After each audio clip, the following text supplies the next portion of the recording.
Welcome to the Get Fit Guys, quick and dirty tips to slim down and shape up. My name is Ben Greenfield, and I'm the Get Fit Guy.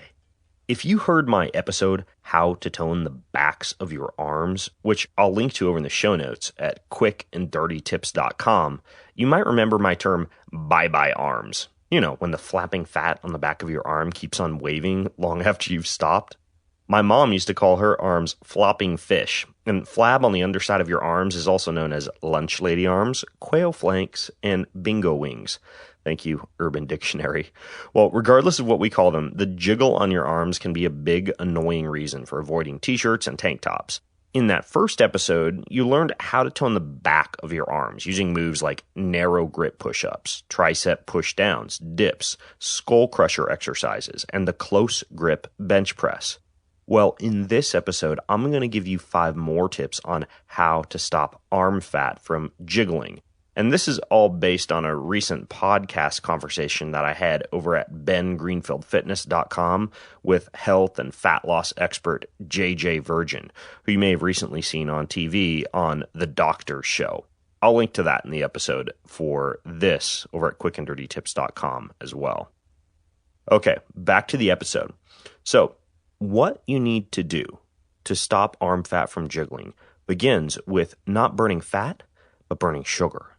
So rather than focusing on burning fat by spending long periods of time in your fat burning zone, you should instead focus on short, high-intensity bursts of cardiovascular intervals, which cause your metabolism to remain elevated for a long period of time after you've finished your workout. In other words, your jiggly arms aren't going to ever go away from a 60-minute treadmill walk or a 30-minute aerobic bike ride. Instead, I'd recommend doing as I describe in the Get Fit Guy episode, Which Workout Burns the Most Fat. Basically, this involves doing a series of full body movements like upper body pushing, upper body pulling, lower body pushing, lower body pulling, some kind of a core or abdominal or low back movement, and then finally a quick 60-second burst on the bike, rowing machine, treadmill, elliptical trainer, stair climber, or jump rope before going back into the circuit of weight training exercises and continuing through that for round after round for the amount of time that you have available to exercise. So you can also skip light, high rep, low weight exercises in favor of ones with challenging weights that require you to lift more explosively and to use more strength than endurance. So note that most of your fat loss won't actually happen during your workout because you're up in that high intensity sugar burning mode, but during the time that you spend incorporating tip number 2, which is to move more.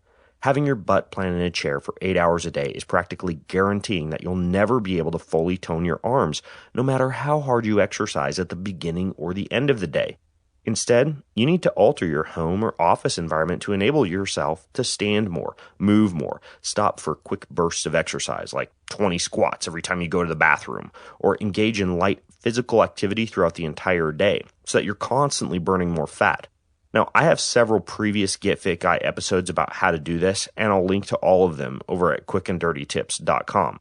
For example, 7 ways to burn calories by standing more, Get Fit Guy's tips for sitting less, and 5 ways to burn calories without exercising. So tip number 3 to stop arm fat from jiggling is to throw curveballs. Now, I've described in the past how your body quickly adapts to the demands that you place on it, and how if you do the same workout day after day, week after week, month after month, you won't see results as quickly as you would by varying your workouts. So, never exercise for more than 4 weeks in a row without changing up your workout style or the type of exercise that you use. So if you're usually doing a dumbbell overhead press, for example, try it on the machine or with barbells. Or if you're usually doing a leg press, try doing squats or lunges instead. Swap a cardio burst on a bicycle with one on a treadmill, or increase the weight for your reps and do 8 reps for each set instead of 10. The sky's the limit when it comes to throwing those curveballs. Tip number 4 is to skip the smoothie.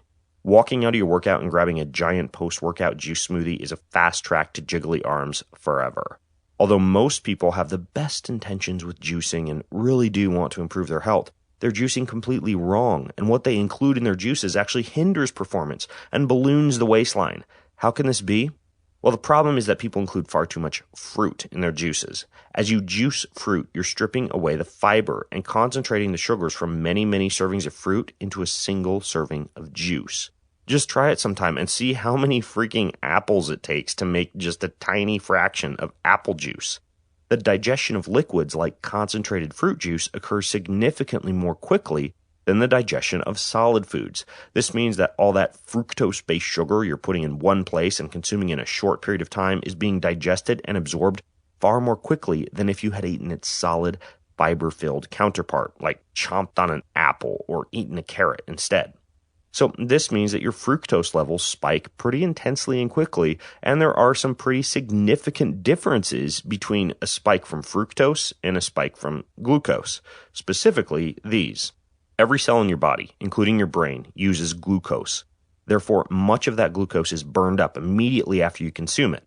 In contrast, fructose is easily converted by your body into free fatty acids, VLDL, which is the small, easily oxidized and artery-damaging form of cholesterol, and triglycerides, which mostly get stored as fat. The fatty acids created during fructose metabolism accumulate as fat droplets in your liver and skeletal muscle tissues, eventually increasing risk for insulin resistance and fatty liver disease. Insulin resistance can then progress to metabolic syndrome and type 2 diabetes. Next, fructose is the most lipophilic of the carbohydrates. In other words, it converts to an activated form called glycerol, and this is directly used to turn free fatty acids into triglycerides. The more glycerol you have, the more fat you store, and glucose, compared to fructose, doesn't do this.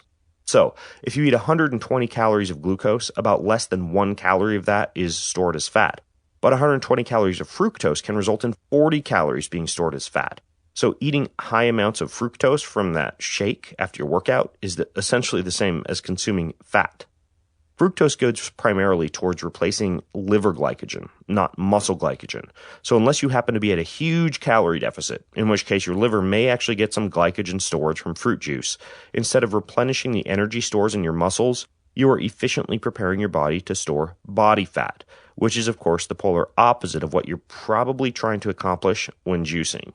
So ultimately, the big picture here is if you're going to have a post-workout smoothie, keep it limited to things like greens, small amounts of fruits, and some good proteins and amino acids, rather than just a giant shotgun of fruit. Now, tip number 5 is to sleep more.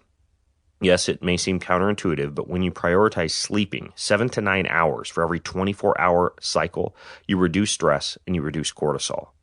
Considering that excessive amounts of cortisol can cause a reduction in appetite-controlling hormones, a decrease in the effectiveness of metabolism-boosting thyroid hormone, and a drop in your fat-burning testosterone levels, sleep would be pretty darn important when it comes to getting rid of that fat jiggling around on the back of your arms.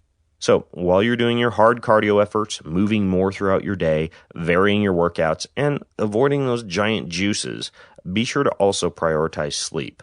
I have an article over at bengreenfieldfitness.com called The Last Resource You'll Ever Need to Get Better Sleep, Eliminate Insomnia, Beat Jet Lag, and Master the Nap. I'll link to that over in the show notes so that you can check it out. And if you have more questions about how to stop arm fat from jiggling, you can leave your thoughts over at facebook.com/getfitguy. And until next time, I'm Ben Greenfield, the Get Fit Guy, asking you, what are you waiting for? Go get fit.